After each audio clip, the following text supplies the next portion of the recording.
અત્યારે કેટલા ખુશ હશે 2004માં એ બધું જ અત્યારે સાકાર છે અને એ જેટલું ઝડપથી વિચારે છે એનાથી ઘણું વધારે ઝડપથી લખે છે અને પછી તો હવે બોલીને જ લખે છે એટલે લખવાનો પણ સમય નથી. તથાગત એવું કહે છે કે કાજલો સવૈદ લિખિત ના કહેવાય, કાજલો સવૈદ બોલિત કહેવાય.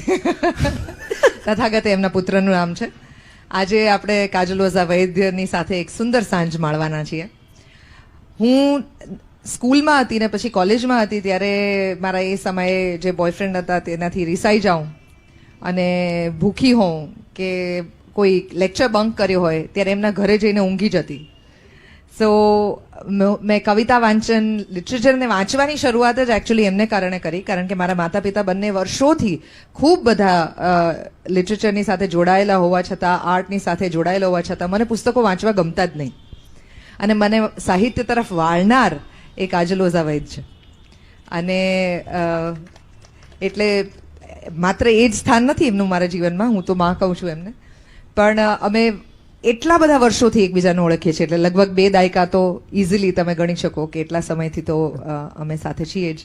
અને મારી દ્રષ્ટિએ આ બધા જે અહીંયા પુસ્તકો છે, આ સિવાયના બીજા 40-50 પુસ્તકો જે ત્યાં હશે, આ બધા પુસ્તકો ગદ્યવાળા છે પણ મારી દ્રષ્ટિએ ખૂબ અદ્ભુત કવિયત્રી છે અને એ વાત એ સંતાડ્યા જ કરે છે. એના વિશે મિનિમમ વાત કરે છે. પણ આજે મારે તમારી સાથે સૌથી પહેલા જે વાત કરવી છે એ છે મેં તમને જ્યારે તમારા પુસ્તકો છપાતા થયા એ પહેલા, જ્યારે તમે ફ્રીઝલેન્ડની ઉપર બેસીને ભીની નહીં પણ સૂકી ભેળ ખાયો, એટલે સૂકી ભેળ ખાય જેમાં સેવ મમરા મંગાવે અને બાજુમાં ચટણી આવે અને પછી એમાંથી થોડીક ચટણી લઈને મમરા ભીના ના થાય એવી રીતે ભેળ ખાય. તો અને ત્યાં બેસીને સવારના 9 વાગ્યાથી સાંજના 6 વાગ્યા સુધી ઓફિસ હોય ને એવી રીતે ડેડિકેટેડ લખે. એના પછી બરિસ્તા આવ્યું તો ત્યાં લખવાનું ચાલુ કર્યું, તો બંધેજની નીચેનું બરિસ્તા છે ત્યાં બેસીને લખતા અને નોનસ્ટોપ લખતા. એટલે આ બધું ઓફિસ બનાવતા થયા અને એ પોતે પોતાની ઓફિસ ખરીદી શકે એવા સક્ષમ થયા એ પહેલાના સમયની હું વાત કરું છું. અને નોનસ્ટોપ લખતા, આ હાથમાં અહીંયા ખભાથી નસ ખેંચાઈ જતી એટલું નોનસ્ટોપ લખતા, પણ ડિસિપ્લિનથી લખતા. નો બોસ, કોઈ ડેડલાઇન નહીં, કોઈ તમારા માથે બેઠું નથી તમને એવું કહેવા માટે કે અત્યારે માથે તો ખરા એક ડાળના પંખીના એપિસોડ તો એ તો પછી જવાબદારી તો ખરી, પણ હજી એના પહેલા સો એ એટલા ડેડિકેશન થી લખતા. અને આ એક જ કદાચ એવા રાઇટર જેને હું જાણું છું કે એની સ્ક્રિપ્ટ તમે પ્રિન્ટ ના કરો ને તોય દરેક એક્ટર વાંચી શકે એટલી સફાઈથી લખતા. એટલે એનું ડિસિપ્લિન એના હેન્ડરાઇટિંગની અંદર હતું, એના રાઇટિંગની અંદર હતું, એમના થોટ્સની અંદર હતું અને એમની ડિલિવરીની અંદર હતું. એક રાઇટર હોય કે આર્ટિસ્ટ હોય એ ડિસિપ્લિન્ડ કેવી રીતે થઈ શકે? ડિસિપ્લિન હંમેશા હોય જ કે એને ઊભી કરી શકાય? ડિસિપ્લિન હોય નહીં, કોઈને પણ કામ કરવું ગમતું નથી આ જગતમાં. આપણે એવું એક બેસિક સાચી વાત સમજી લઈએ કે મને જો કોઈ રોજ સવારે મારે જેવું જીવવું છે એવી જીવવાની છૂટ આપે તો હું પણ કામ ન કરું. સો મારા હિસાબે 2 કારણથી ડિસિપ્લિન આવે. એક, તમારી જરૂરિયાત. મારી પાસે મને પૈસા જોઈએ છે ને પૈસા મને મારા કામથી જ મળશે એ સિવાય મારી પાસે કોઈ ઓપ્શન નથી. આ પહેલી તમારી નીડ. એટલે અમદાવાદમાં ઘણા લોકો કહે છે કે થિયેટર કેમ નથી ચાલતું, કારણ કે બધા માટે થિયેટર એ સેકન્ડ ઓપ્શન છે. કોક બેંકમાં નોકરી કરે છે, કોક કંઈ બીજું કરે છે, કોક રેડિયોમાં કામ કરે છે, કોક અહીંયા કામ કરે છે, કોક ટેલિવિઝન પ્રોડક્શનમાં કામ કરે છે. આ બધા માટે થિયેટર સેકન્ડ ઓપ્શન છે અથવા સેકન્ડ બિઝનેસ છે. એટલા માટે કદાચ એ લોકો થિયેટરને 100% નથી આપતા. સો અકોર્ડિંગ ટુ મી ડિસિપ્લિન ત્યારે આવે જ્યારે તમે કોઈ પણ પરિસ્થિતિને 100% આપો. હું તો રિલેશનશિપની પણ વાત કરું, 100% આપવા જ પડે. તમે એમ કહો કે હું આટલું કરીશ ને આટલું નહીં કરું ને આટલું કરું ને આટલું ના કરું, આ કંઈ એમઓયુ નથી, આ રિલેશનશિપ છે. એટલે આવું બધું આટલું તેટલું એમાં હોય નહીં, નંબર 1. અને નંબર 2, મારા હિસાબે જે ડિસિપ્લિનની સૌથી મોટી જરૂરિયાત છે એ છે કે તમારે આ કરવાનું છે ને તમારા સિવાય કોઈ નહીં કરે. ફલાણાને મેં કહી દીધું છે 3 સીન તું લખી લાવજે, ને આને મેં કહી દીધું છે 4 સીન તું લખી લાવજે, પછી એ ભેળ જેવું જ થાય કે ચટણી સાઈડમાં જ લેવી પડે તમારે. સો મારું કામ છે, મારે કરવાનું છે, મારા નામથી છપાવાનું છે. સો if I care for my own name, my own work, my own passion, I should do it. તું તારો શો કોઈને આપે તારી સ્ક્રિપ્ટ કે તમે લખી લાવજો, હું કરી નાખીશ. તારી સ્ક્રિપ્ટ તું જ કરે. રોજ સવારે 6 વાગે ઉઠીને એની સ્ક્રિપ્ટ કરે છે. ક્યાંય પણ દુનિયામાં હોય તો રાતના મેં એને ટેક્સીમાં ગાડીઓમાં સ્ક્રિપ્ટ કરતી જોઈ છે સવારના શોની. સો આઈ થિંક ડિસિપ્લિન તારામાં પણ છે, ડિસિપ્લિન મારામાં પણ છે, અને ડિસિપ્લિન સચિન તેંડુલકરમાં પણ છે, અને અમિતાભ બચ્ચનમાં પણ છે. અકોર્ડિંગલી તમારે જ્યાં પણ સફળ થવું છે ત્યાં ડિસિપ્લિન અનિવાર્ય છે. સવારે ઉઠીને રોજ કસરત કરવી પડે સચિન તેંડુલકરે, બચ્ચન સાહેબે સવારે 7 વાગે ઉઠીને જવું જ પડે, એણે સવારે ઉઠીને શો કરવો જ પડે, અને મારે 10 વાગે લખવું જ પડે. આમાં ઓપ્શન નથી મારા હિસાબે. ઘણા લોકો મને એવું પૂછતા હોય છે કે તમે સવારના પહોરમાં ઉઠો અને રોજ તમને એવો મૂડ હોય કે જેને કારણે તમે અમદાવાદની સવારને કરેક્ટ ઉપર કરી શકો. ન જ હોય તો મારી પાસે તો એ લક્ઝરી નથી. Now I want to ask you this કે તમે જ્યારે લખાણ કરતા હો અને મોટે ભાગે જ્યારે ધારો કે નવલકથા લખવાના હોઈએ તો એ તો લોંગ ટર્મ પ્રોસેસ છે.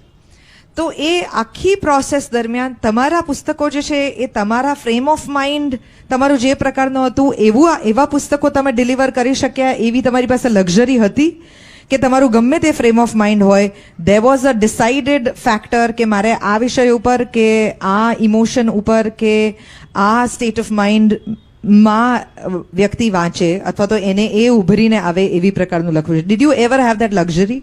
નો. Number 1, no, I never had that luxury. નવલકથામાં મારે મારા વાચકને વફાદાર રહેવાનું છે. મારી પાસે કોલમમાં 10% એવી લક્ઝરી છે કે મારે જે લખવું હોય તે લખવું, કારણ કે કોલમ મારા પોતાના વિચારોનું રિફ્લેક્શન છે. પણ નવલકથામાં તો મારે વાચકને વફાદાર રહેવું જ પડે. ગયા અઠવાડિયે મેં શું લખ્યું હતું, એક બહુ જ જાણીતા લેખકનો કિસ્સો મેં સાંભળેલો કે ગુરુવારે ચિત્રલેખા પબ્લિકેશનમાં જાય, એ ગુરુવાર સવાર સુધી ન લખે, ગુરુવારે બપોરે લખવા બેસે, એની પહેલાં પ્રૂફ રીડર તંત્રીની પહેલાં વાંચે, કારણ કે એની પાસે કોઈ ઓપ્શન જ ના હોય. અને એમણે ચિત્ર એ વખતે તો હાથે દોરતા, તો એવું કે ભાઈ તમે થોડું કહી દો તો અમે ચિત્ર કરાવી રાખીએ. અને જ્યારે નવલકથાનું ચેપ્ટર આવે ત્યારે ચિત્રવાળો પ્રસંગ એમાં હોય જ નહીં. આવો પણ એક કિસ્સો મેં લેખકનો, અને કે એ કંઈ નહીં, હવે આવતે અઠવાડિયે વાપરીશું. એટલે આવા બધા લક્ઝરીના માધ્યમ મને મળ્યા નથી. મેં રેલવે સ્ટેશન પર લખ્યું છે, ડિલિવરીના બેડ પરથી, યુ નો ઇટ, ડિલિવરીના બેડ પરથી લખ્યું છે. બીજે દિવસે સવારે સિઝેરિયન હતું ને આજે મેં મારી કોલમ પૂરી કરી છે.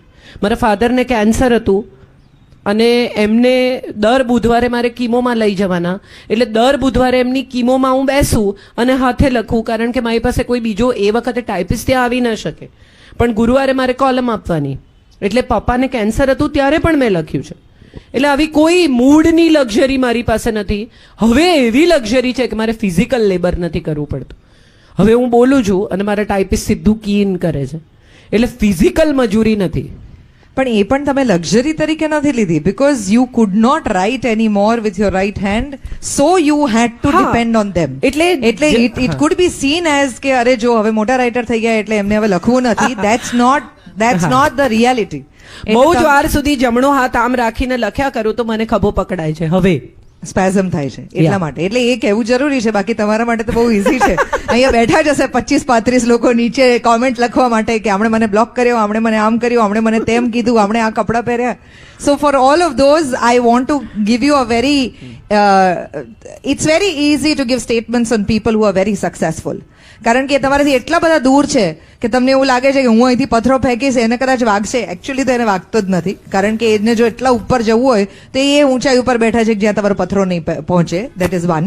બીજું, પથ્થરો પહોંચવા માટે પણ પોતે પણ ક્યાંક પહોંચ હોવી જોઈએ, ત્યારે પથ્થરા ફેંકવાની તાકાત આવવી જોઈએ. બાકી નીચે બેઠા બેઠા કાંકરા રમત કરવી હોય તો કરવાની, એમાં કશો વાંધો નહીં, એનો કઈ છોચ નથી. સૌરાષ્ટ્રમાં બહુ સરસ શબ્દ છે કાંકરી ચાળો. કરેક્ટ. તો આ એ છે. So anyway, why are we giving time to you? Stepping to the next question. તમે જ્યારે પણ લખો છો ત્યારે સંગીતકારોમાંથી ઘણા બધા લોકોને આપણે બહુ ફ્રિકવન્ટલી એવું કહેતા સાંભળ્યા છે, ઘણા બધા આર્ટિસ્ટ પણ એવું કહે છે કે મને બ્લોક છે. સંગીતકારો અથવા તો સિંગર્સ એવું કહેતા હોય છે કે આજે મારું ગળું નથી સારું એટલે હું નહીં ગાઈ શકું, ના આજે મને નહીં ફાવે. તો did you have that luxury to ever say that આજે મારાથી નહીં લખાય, આજે મને વિચાર નથી આવતા? નો. આવી મજા મને મારા તંત્રીઓ કરવા દેતા નથી. અને મને કોઈક આ જ લોકેશન પર હું જઉં ને તો મને લખવાનું સૂઝે છે, મને અહીંયા જ વિચારો આવે છે. હું મારા બહારગામ હોઉં તો બહારગામથી પણ ફોન પર લખાવું છું. કિચનમાં કામ કરતા કરતા પણ મેં લખાવ્યું છે. પહેરીને એટલે મને એવી આવું બધું કઈ મને ખબર જ નથી, આવું બ્લોક ને આવું કરી શકાય ને આવા નખરા આપણને મળી શકે. મારા ફાધર ગુજરી ગયા એના બીજા દિવસે સુરતમાં 10,000 લોકોનું કન્વેન્શન હતું, જેમાં હું એકલી જ બોલનારી હતી, અને જેમણે અરેન્જ કર્યું હતું RK પટેલ, મારા બહુ જ સારા મિત્ર. અને હું અહીંયા આવી અને એમનું પૂરું થયું ને હું પાછી ગઈ, તો એમના વાઈફે એમને પૂછ્યું કે શું લાગે છે, આવશે? એટલે એમણે કહ્યું કે હું જે રીતે ઓળખું છું ને એ રીતે મોડી રાત સુધી આવી જશે, સવારનું કન્વેન્શન નહીં બગાડે. સો આઈ થિંક આ વિશ્વાસ પણ મને બહુ જોઈએ છે. You can not, there is no distrust that I can have for myself and there is no distrust you can have for me. મને નહીં પોસાય, તમારો વિશ્વાસ મારામાંથી ઉઠી જશે એ મને નહીં પોસાય. મેં એક એન્ડોર્સમેન્ટ કરતી વખતે કહેલું કે મેં અહીંયા પ્લોટ ખરીદ્યો છે એવું નહીં કહું, કેમ કે મેં નથી ખરીદ્યો. કાં તો ખરેખર આપો અને હું અડધા પૈસા આપું અને એવું કહું કે હા મેં લીધો છે, અને નહીં તો હું એવું નહીં કહું કે મેં લીધો છે. હું બાકી બધું તમારી એમ્યુનિટીના વખાણ કરીશ, તમારા વખાણ કરીશ, બધું કરીશ. પ્લોટ લીધો છે એવું નહીં કહું, કેમ કે મેં લીધો નથી. કાલે ઉઠીને એ લોકો તમને કહેશે કે બતાવો દસ્તાવેજ, તો મારું તો જશે, તમારું જશે. સો આઈ બિલીવ ધીસ. એવા બહુ બધા લેખકો છે કે જેમના બધા જ પાત્રો એક સરખા સાઉન્ડ કરે છે, કારણ કે એ બધા એમનામાંથી ઉતરેલા છે. એટલે અલગ અલગ પાત્રો જ્યારે લખતા હોય ત્યારે તમને એવું લાગે કે આ બધા પાત્રમાં એક જ વ્યક્તિ છે. How do you separate all these characters, because you have too many people inside you and I know. So correct, but so you have answered it. But their language is different, their thought process is different. અને હા, એ કેવી રીતે શક્ય બને છે એક writer તરીકે? બહુ જ લોકોને હું ઓબ્ઝર્વ કરું છું, હું બહુ જ લોકોને મળું છું, અને અમજદ ખાને કહેલું કે મેં મારા ધોબીના એક્સેન્ટ ઉઠાવ્યા છે શોલેમાં. એટલે બહુ બધા લોકો તમને એક્સેન્ટ આપતા હોય છે, બહુ બધા લોકો તમને ભાષા આપતા હોય છે. હમણાં આઈનાની આરપાર જે મેં લખી એમાં એક આખી સૌરાષ્ટ્રની બોલી, એમાં ગાળો પણ મેં સૌરાષ્ટ્રની શોધી છે. એટલે એ જ્યારે ગાળ દે છે ત્યારે એ સૌરાષ્ટ્રની ગાળ દે છે, એ આપણી અમદાવાદી કે મુંબઈની ગાળ નથી. સો ઇટ્સ ફન બીજા લોકોને ઓબ્ઝર્વ કરવા, એમને સાંભળવા. હું એક એક્ટર પણ છું. So for me, this you will understand more because she is an actor, she is an anchor. So એક એક્ટર તરીકે પણ મને બહુ મજા આવે આવું કરવાની, કે જુદા પાત્ર બોલે તો શું બોલે, કેવી રીતે બોલે, એનો સુર શું હોય. So different characters have come from me only and I have met them somewhere. ક્યાંક સ્ટોર થયેલા પાત્રો છે, ક્યાંક મળેલા પાત્રો છે, ક્યાંક મને એરપોર્ટ ઉપર એક છોકરી એક દિવસ મળેલી, ધ્રુસકે રડે આફ્રિકન છોકરીને, મારી પાછળ જ આમ બેઠેલી ને ઝઘડે કોકની સાથે મોટા અવાજે ફોન ઉપર, રડ અમેરિકાના એરપોર્ટ ઉપર. અને બહુ ચાલ્યું ને પેલા ભાઈ બે ઘડી ફોન, ભાઈ જશે એમ માનું છું, ઘડી ફોન કાપી નાખે, અને પેલા બેન પાછો ફોન કરે, ને પેલા વળી કાપી નાખે, ને પેલા વળી પાછો ફોન કરે, રડે જોરથી. So after the whole thing was over and this fellow stopped picking up the call. She was crying and I just told her કે આંસુ જોતો નથી, એને આંસુનું મૂલ્ય નથી, તું શું કામ રડે છે બેન, કોના માટે રડે છે? So in few minutes she wiped her face, she went, washed it, came back and she said, you have taught me something which I never learnt all these years. એટલે આવું કશું આ વાત મેં વાપરી છે એક જગ્યાએ, કે કોના માટે રડે છે? આ આંસુ જે જોતો નથી, જેને એનું મૂલ્ય નથી, stop crying. What are you fighting four?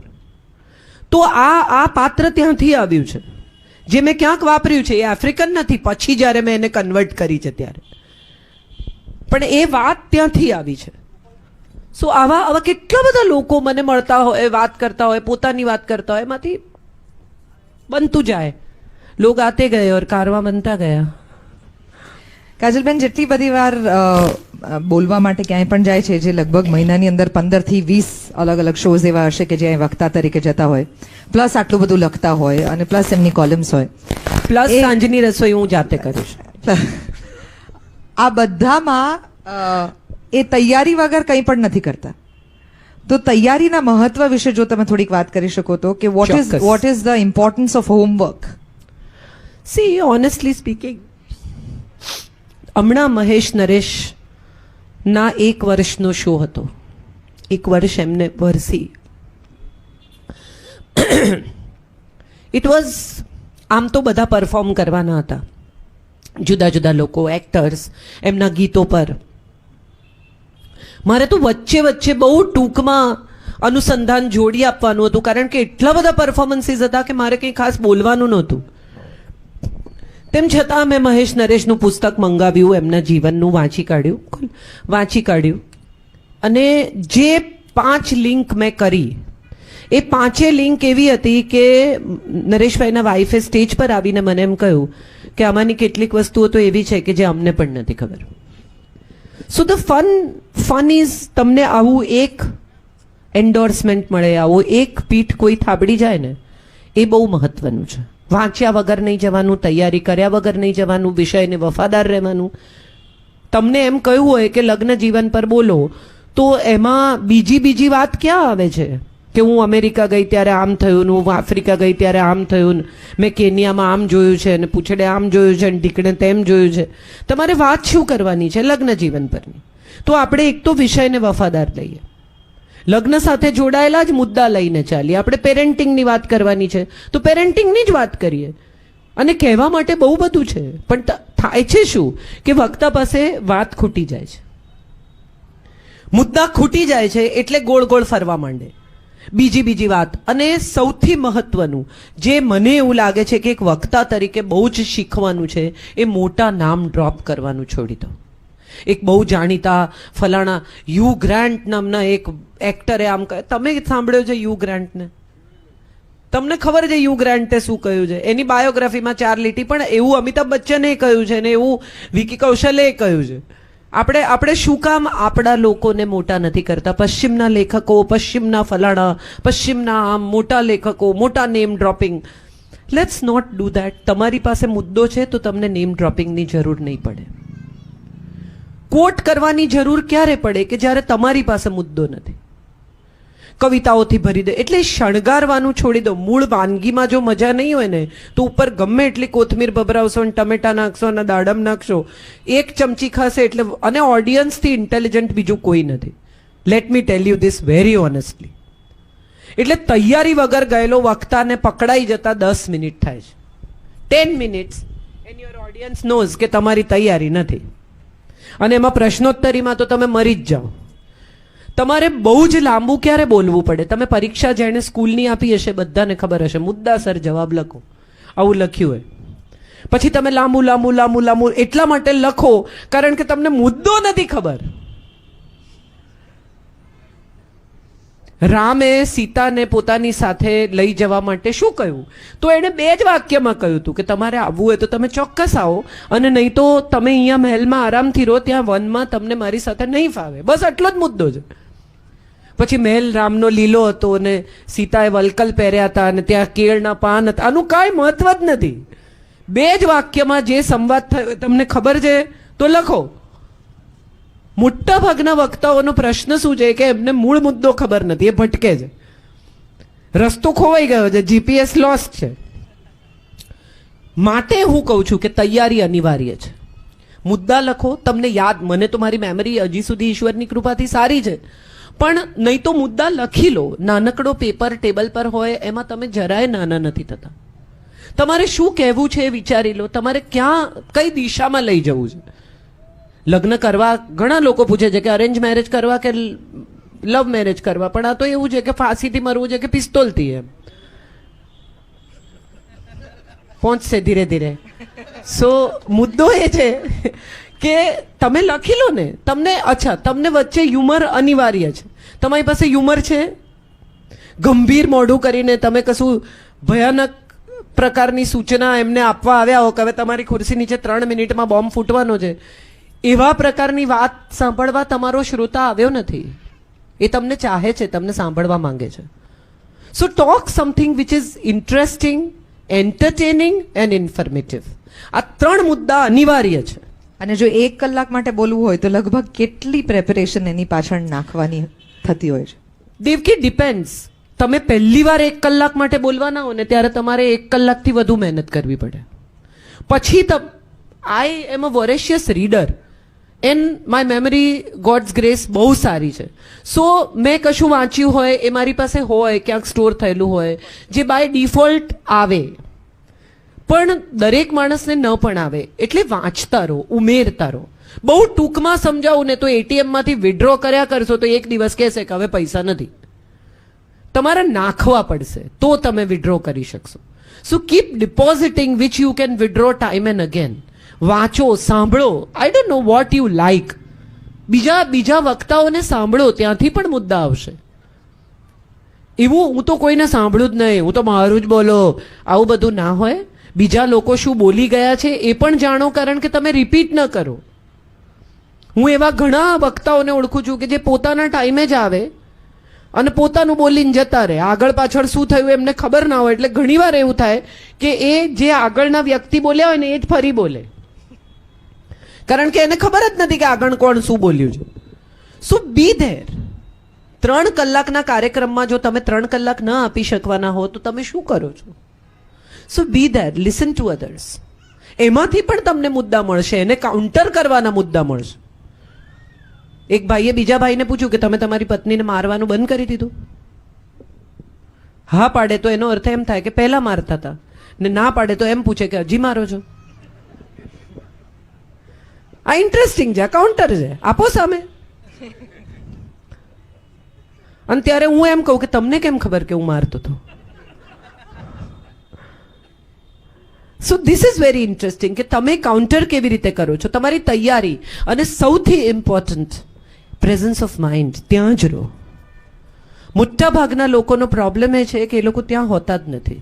મારે જેટલું બોલવાનું છે એટલું મેં નક્કી કરી લીધું છે, હું એટલું જ બોલીશ, બાકીનાનું જે થવાનું એ થાય. પછી કદાચ સમય ઘટાડે ને તમને એમ કે 20 જ મિનિટ છે, તમને અમે 30 કહી હતી પણ હવે કાર્યક્રમ ટૂંકાવ્યો છે તો 20 જ મિનિટ છે. એણે જે ગોખ્યું એ બોલે જ. હવે કોઈ ઓપ્શન નથી. આ તો ડેટા ફીડ થઈ ગયો છે. હવે આ આમ જ ચાલશે, આમાં કોઈ જ ફેર નહીં થઈ શકે. સો તમારી તૈયારી હોય તો તમને ખબર પડે કે મહત્વના મુદ્દા શું છે, આમાંથી શું શું કાઢી નાખી શકાય. આગલી વ્યક્તિ બોલી ગઈ છે, થોડો સમય બચ્યો છે. દરેક વખતે સંબોધન કરવું કે આ ભાઈ, આ ભાઈ, આ ભાઈ, આ ભાઈ, આ ભાઈ, આ દરેક માણસ જે ઊભો થાય સંબોધન કરે બધાને. સંબોધનમાં 10 મિનિટ તમે વ્યતીત કરો છો. શું કામ? થઈ ચૂક્યું છે સંબોધન, ઓળખાણ થઈ ચૂકી છે. તમને મારા પ્રણામ અને મારી વાત શરૂ થાય છે. મુદ્દાને વળગી રહો. તમને સાંભળવા આવ્યા છે, સંબોધન સાંભળવા નથી આવ્યા. સો આ બધા જ મુદ્દા બહુ, યુ નો ઇટ. એ રોજ જે લિંક કરે છે એમાં જો એમ કે આજે હવે હું ફલાણા શ્રોતાને યાદ કરું છું, ઢીકણા શ્રોતાને, તો એની લિંક જ પૂરી થઈ જાય 1.5 મિનિટની.